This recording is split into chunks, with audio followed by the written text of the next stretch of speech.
let's look at another.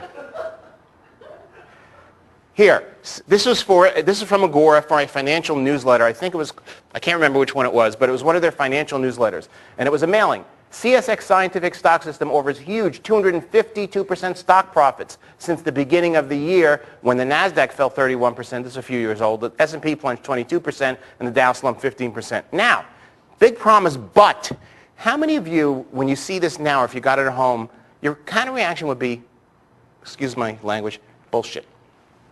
You're skeptical. Be honest. Raise your hand. Yeah. So this reveals the flaw in the big promise. You have to have a big promise, but it reveals the hidden danger of the flaw. The bigger the promise, the more skeptical people are. That's why, how many people remember Tom Arnold, Roseanne Barr's wife? He wrote a book, and it was, of course, tongue-in-cheek. It was a self-help book called How to Lose 5 Pounds in 13 Years.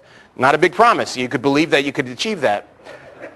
So we don't want to do that. So if we're going to use a big promise, what do we do? Now, you look at this cover and you start to read, and it says, look at these amazing gains. And they name a company, a stock, and the percent gain of the stock. And there are 14 of them, and then it's summarized in the arrow. These 14 stocks increased an average of 252%. Now, since this is a newsletter, this is all verifiable. Most of these newsletters post their back issues on the web. You can't lie about this. First of all, the FCC would close you down. SEC would clobber you. You can't lie in these things. And also, the proof is there. You see each of the stock, and you could verify it. So how many people seeing that list, and you study it for a minute, I'm not saying you believe it, but you're a little less skeptical now, a little more convinced. So that's the secret that's the second secret. If you're going to make a big promise, and you pretty much have to most of the time, I'll show you the exception rules, you need big proof. Big promise, you have to have big proof. Now, let me see. The best form of proof is what Joel discussed yesterday, the unique selling proposition. That really is your big promise. And who can define for me a unique selling proposition? What makes you different? What makes you different? That's a good summary definition. Now, how many people know the unique selling proposition? Do you know who invented it? Rosser Reeves, a Madison Avenue ad guy in his 1960 book, Reality and Advertising. And in it, he defines the 3 elements your USP must have to be effective. How many people know the 3 elements of a unique selling proposition? Yeah, nobody knows it because Rosser Reeves' book is out of print. So what I did is I went on eBay or Amazon, I forget where I bought it, and I found a used copy for $98, and I bought it. And I found the page where it is, and I copied it on the next slide, so the next slide is worth $98. And here's what he said. Number 1, the unique selling proposition. Number 1, each advertisement must make a proposition to the consumer.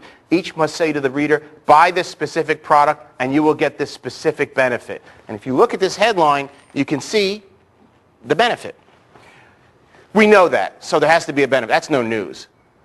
Now, number 2, the proposition must be one that the competition either cannot or does not offer.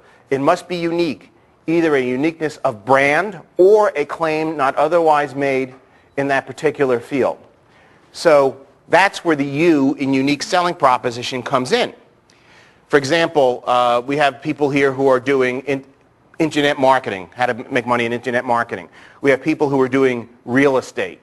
You're doing real estate. But there are lots of people doing real estate. What makes you different? Now, you notice he says it can be one either that's a unique thing about the product. There's 3 ways to do this. First, you can have something actually unique about your product. If you're selling a widget and you can put a feature in there, you can design it, like in your software. Is there anything that your software does that actually the competitor does not have? There is? There is at certain points, but then they develop. Yeah, they develop, but there are at certain points. So one thing is to design something in it that they don't have. The other is a different strategy.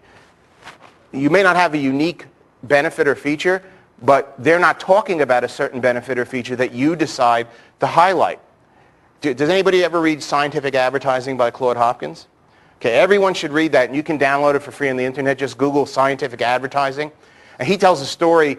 He was an ad man, very famous in the 20s, Joel, the 30s. Excuse me, could you just repeat that again? Scientific advertising. If you Google Claude, you don't have to even put his name, Claude Hopkins. And so he was touring as the story goes, a beer factory for Schlitz. His ad agency was hired to write an ad campaign for Schlitz. And he's walking through the brewery, hard word to say, and he noticed that there's steam being shot into bottles. And he says to the brewmaster, "What's that?" He goes, "Oh, we have to wash the bottles in live steam to sanitize them." He goes, "That's interesting." He goes, "No, put your pencil away. Everyone does that." And Claude Hopkins said to him, "But nobody knows that. Nobody talks about it." And he decided to do a campaign for Schlitz based on purity. And you actually see purity campaigns today, like Coors, the mountain water. So it works. And the headline of the first ad was, "Beer so pure, we wash the bottles in live steam." So it was a feature that unique in that no one else talked about it. Number three, but the other way to do it is branding. There are other people who teach list building. But if you want to learn list building on the internet from the master list builder, there is only one place you can get it. So it's a uniqueness of brand.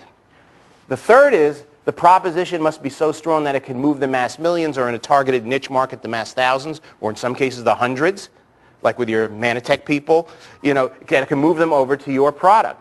It has to be, so you can't take a minor feature, like their software may have some little one of the features or functions that the others don't have but no one cares about. I'm sure you have things that people do care about, and that you don't emphasize.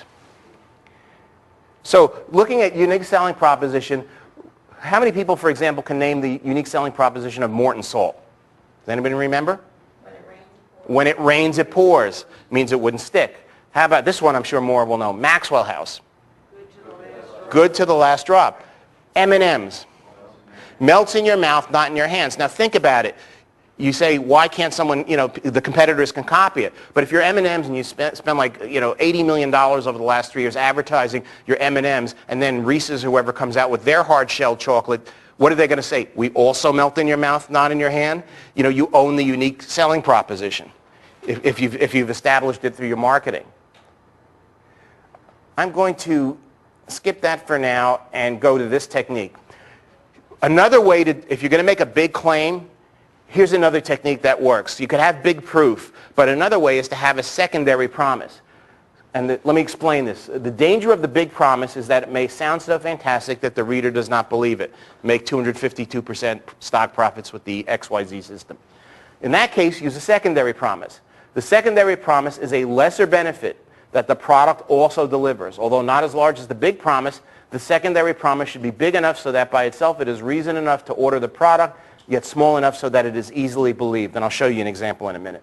That way, even if the reader doesn't believe your big promise, the secondary promise, they read it and say, yeah, that's more believable, and that's worth, I'll get the product just for that. Let me show you an example. I wrote a mailing for a stock market newsletter specializing in biotech stocks. And they were recommending a stock that we featured in the mailing of a company developing what they called a bionic liver. Remember the bionic man, the $6 million man? So it's an artificial liver. And the headline was, crazy as it sounds, shares of this tiny R&D company selling for $2 today could be worth as much as $100 in the not too distant future. That means that basically you're going to make like a 4,000% stock profit. How many people believe, though, that, like, let's say it was a cure for cancer, that if I had a pharmaceutical company and I developed a cure for cancer, my stock could go from $2 to $100 per share? How many believe that? Of course you do. What don't you believe?